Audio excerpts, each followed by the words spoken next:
Calm has since returned to the streets of Sierra Leone's capital after President Julius Maada Bio was sworn in for a second term following an election the opposition described as a sham. Central Freetown has been calm as people now go about their businesses at the start of the Muslim festival of Eid al-Adha. Residents say they were relieved at the peaceful atmosphere after electoral tensions and fears of violence in a country with a long history of turbulence. Since the end of Sierra Leone's 1991 to 2002 civil war, no incumbent has failed to secure a victory in the first round, and Sierra Leone has a two-term presidential limit. Presidential candidates need 55% of the vote in the first round to avoid a runoff. And that's what President Julius Maada Bio has been able to achieve in 2023. That wasn't the case in 2018, 5 years ago. Joining me now is the Sierra Leonean Minister of Information and Communication, Mohamed Hassan Swaray. He joins me to discuss the just concluded election in the country, as well as the politics and the polity. Honorable Minister, good to have you on Arise News. Thank you very much for joining us. Thank you very much, Dr. Abati. The middle name is Mohamed Hassan Swaray. Yes. Well, okay. I'm an avid Arise follower. Thank you very much, Honorable Minister. Let me ask you, the opposition, particularly the All People's Congress, APC, in Nigeria we also have a ruling party called the APC, but in Sierra Leone, APC is an opposition party. They opposed the process. They rejected the results announced after the June 24th presidential, municipal, and legislative elections. And they are saying that they are boycotting governance. If they are boycotting governance, what does that really mean? Considering the fact that out of 13 political parties, only your party, the Sierra Leone People's Party, SLPP, and the All People's Congress, APC, have persons winning positions in Parliament and at the municipal level, and also at the presidential level, where your candidate, President Julius Maada Bio, has been declared president with over 56% of the votes, crossing the threshold.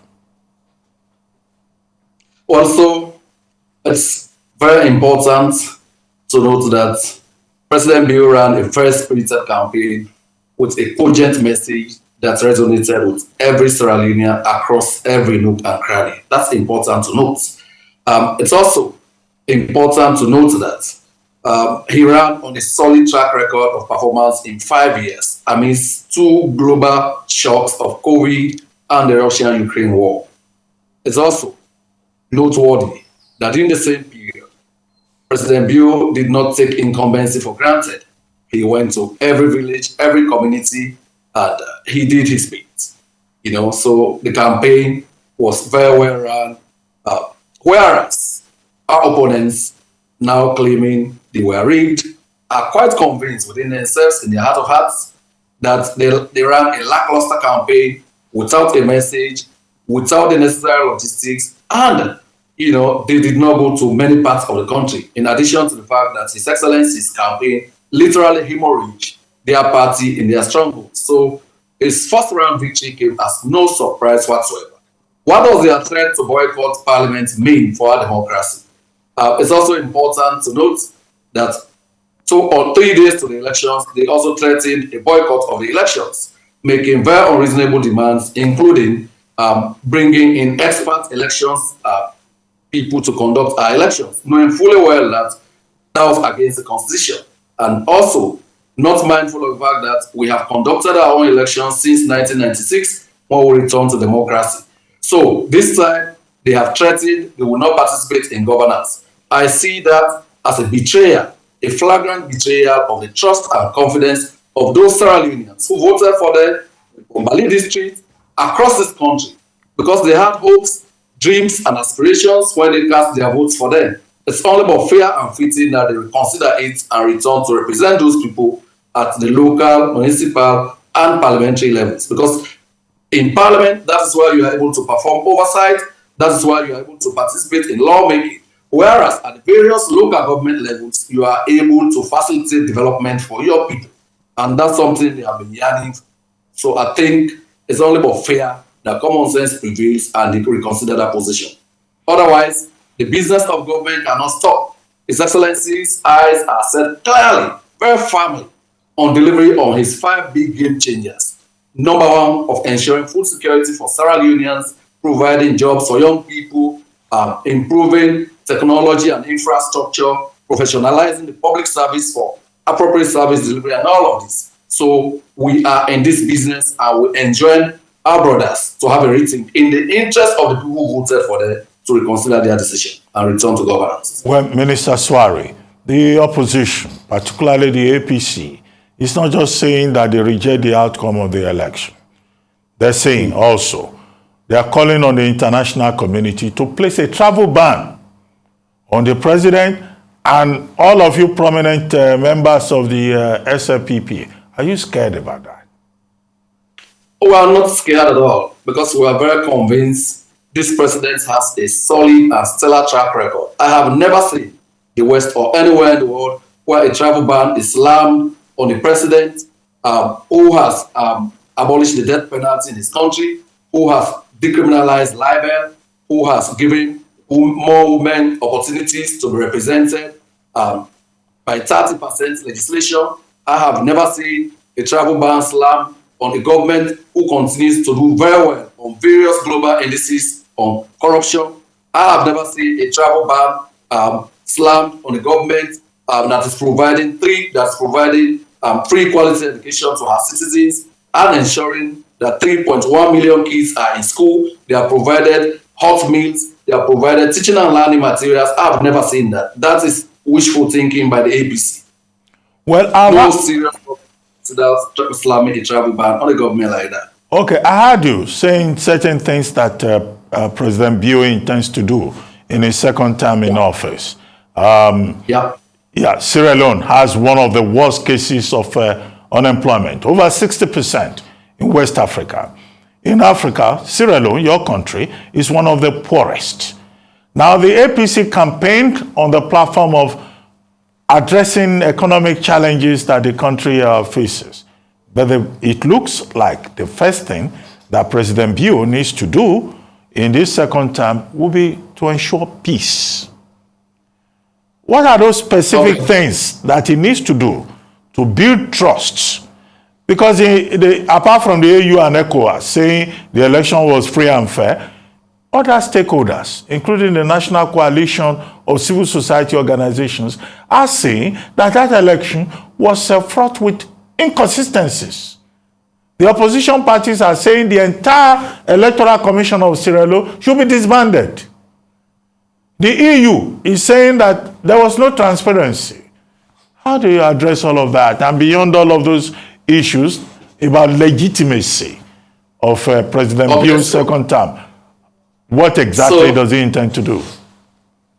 Sierra Leone did not walk into poverty today. We have just done 5 years of His Excellency's first inning. When we came in 2018, the indicators were appalling. You know, the IMF had pulled out, the mines had chopped down. So it was a very depressing situation. We say we inherited an economy on life support, almost in coma. His Excellency has his job cut out for him. That is why he has prioritized national cohesion. Since the Civil War ended in 2002, the Truth and Recommendation Commission that ensued recommended that we must institute a truth and an institution to manage national cohesion. No government has done that. His Excellency has done it. So that means it's work in progress. And very recently, following the very successful conclusion of the elections, when he was sworn in his acceptance speech, he extended a hand of fellowship to his brother, the main opposition challenger, Dr. Samora Kamara, to join him in the Herculean task of rebuilding the nation and progressing the ideas of a united, peaceful, and progressive Sierra Leone, where every Sierra Leone is able to realize their fullest potentials. So yes, this is work in progress. How does he intend to address the depressing reality? youth unemployment. Already in the first term, we were able to start putting building blocks in place. We hope to deepen that. That is why the theme of this year's manifesto was consolidating the gains and accelerating transformation. In the last week of the campaign, he commissioned 5 new factories. Those factories will be creating jobs for young people. In the big 5 game changers, he has pledged to feed Sierra Leone. Hunger has been a very perennial feature of Sierra Leone for a long time.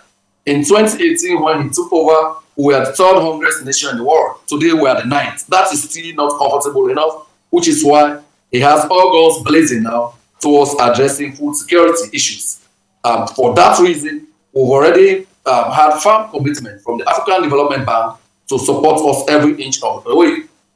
Apart from that, we also want to address the issue of youth unemployment. His Excellency, through a special presidential initiative, has committed to creating 500,000 jobs in his second term.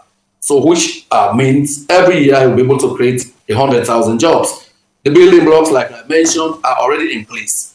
That is why we are moving very aggressively on building up the missing middle level manpower.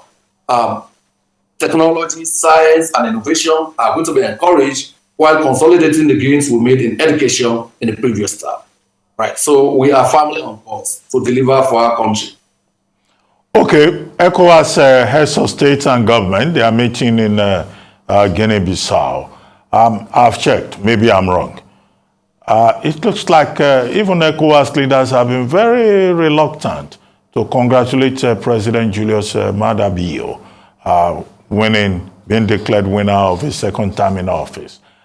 Can you give us information about who and who has congratulated him? And as Nigeria, the Nigerian government of President Bola Ahmed Tinubu, has the Nigerian government sent a word of congratulations or not?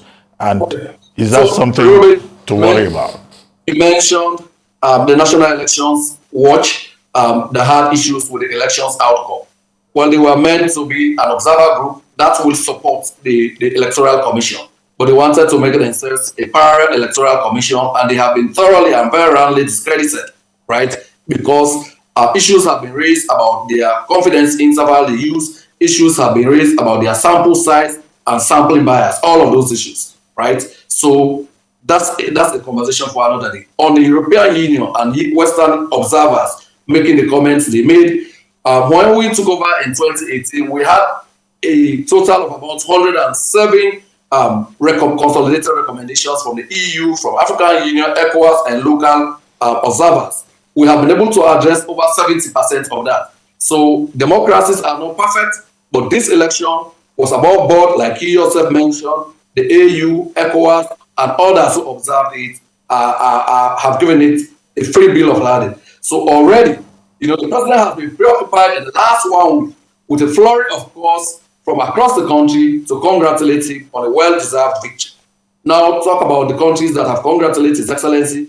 Many African countries have done, including ECOWAS, including the African Union, Ghana, Togo. Many countries have so done. And I understand at the ongoing ECOWAS session, they will be officially recognized himself and his elder brother, President Bola Tinubu, and they will be officially recognized by ECOWAS. So the job is cut out for us.